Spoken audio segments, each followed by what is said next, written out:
Inherited burdens, the roots of guilt and shame. Pain, guilt, and shame often take root long before our conscious awareness begins. They are not born of our personal failings, but are woven into the emotional fabric of our family systems through unspoken rules, unexamined loyalties, and generations of survival strategies. Thinkers like Murray Bowen, family systems theory, and Gabor Mate have illuminated how unresolved trauma and emotional patterns pass silently through lineages. These patterns shape how we love, how we cope, and how we see ourselves. Guilt says, "I did something wrong." Shame says, "There's something wrong with me." In family systems, guilt becomes a currency of belonging. Shame becomes the price of survival. The nervous system absorbs these stories before language ever touches them. And so we grow up mistaking inherited emotion for truth. Reflection questions. What family messages did you absorb about being good enough? Can you recall the first time you felt shame or guilt related to family? What patterns seem to echo across generations? 2. How the past shapes the present. The guilt and shame we carry do not remain in the past. They shape our current relationships, our self-perception, our voice. Psychologist Carl Jung taught that until you make the unconscious conscious, it will direct your life, and you will call it fate. Family guilt manifests as people-pleasing, boundary collapse, emotional over-functioning. Shame shows up in our inner dialogue, perfectionism, imposter syndrome, or the terror of being truly seen. We repeat what we don't repair. But awareness is a doorway. Once we see the pattern, we can choose something different. Reflection questions. How do guilt and shame influence your choices today? What dynamics in your current relationships echo your family patterns? Where in your body do you feel these emotions most strongly? Releasing through the body. Guilt and shame are not just emotional, they are somatic. They live in the body. Slumped shoulders, tight jaws, sunken chests, held breath. Somatic therapists like Peter Levine and Bessel van der Kolk remind us the body keeps the score, but the body also holds the key to release. Through breath, awareness, and gentle presence, we create the safety our nervous systems never had. We need to connect with the embodied imprint of family guilt and shame. What sensations do you notice? Which areas of the body hold the most tension? What emotional shifts occur during the release of this tension? Not to force healing, but to invite it, and offer ourselves the compassion we never received. Boundaries as bridges. Boundaries are not walls to keep family out. They are bridges that let love in without collapsing our sense of self.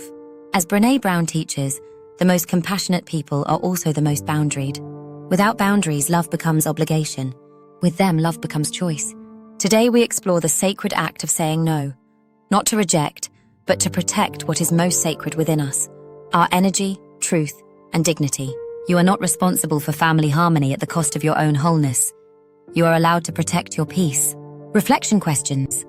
What family dynamics call for new boundaries? What fears arise when you imagine setting those boundaries? What would freedom look like in your relationships? The power of self-compassion. Self-compassion is the medicine that heals what shame has broken. Dr. Kristin Neff describes it as a threefold path: mindfulness, common humanity, and self-kindness. It is not letting ourselves off the hook. It is removing the hook entirely. We learn to speak to ourselves differently. We meet our guilt not with judgment, but with understanding. We hold our shame like a child, tenderly, patiently, fiercely. When we become the loving parent we never had, we stop needing the world to prove our worth. Reflection questions. What is your current self-talk when guilt, shame arises? How could you respond to yourself with more warmth? What parts of your story need to be met with compassion? Responding differently to old triggers. Triggers are time machines. One word, one look, and we are 10 years old again. But you are not that child anymore. You are here. You are sovereign. This day is about reclaiming the pause between stimulus and response. As Viktor Frankl said, between stimulus and response there is a space. In that space is our power to choose our response. In our response lies our growth and our freedom. We learn to act from our adult self, not our wounded self. We ground. We breathe. We choose. Reflection questions. What family situations most trigger your past patterns? What would it look like to respond from your adult self? What tools can support you when you are triggered? Integration is the sacred weaving, where everything you've uncovered, felt, and practiced is no longer just an insight, but a living part of your life. You've not only learned about guilt and shame, you've met them in your body. You've witnessed the echoes of your family's pain and responded with presence, with truth, with grace. Transformation is not a destination. It's a return. A return to yourself, again and again, with gentleness, with boundaries, with love. This is what integration looks like. Offering yourself the same compassion you'd offer a beloved friend, using tools like breath, journaling, or movement when you're activated. Choosing boundaries not to shut out, but to stay connected to your truth.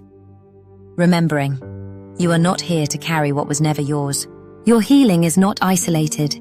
Each act of authenticity you commit to sends ripples outward, softening the edges of old family dynamics, reshaping what's possible for future generations. You are becoming the ancestor who chose differently. Close your eyes. Place a hand on your heart. Feel the warmth. Feel the wisdom. Say silently, I am no longer carrying what was never mine. I choose freedom. I choose love. I choose me. Now open your eyes. Walk forward lighter. You are free. Congratulations. You've walked through fire and returned with your truth intact. You've learned to trust yourself, not as a theory, but as a felt experience. You've become the safe place you once longed for. Keep going. Keep integrating. The wild, wise you is already here,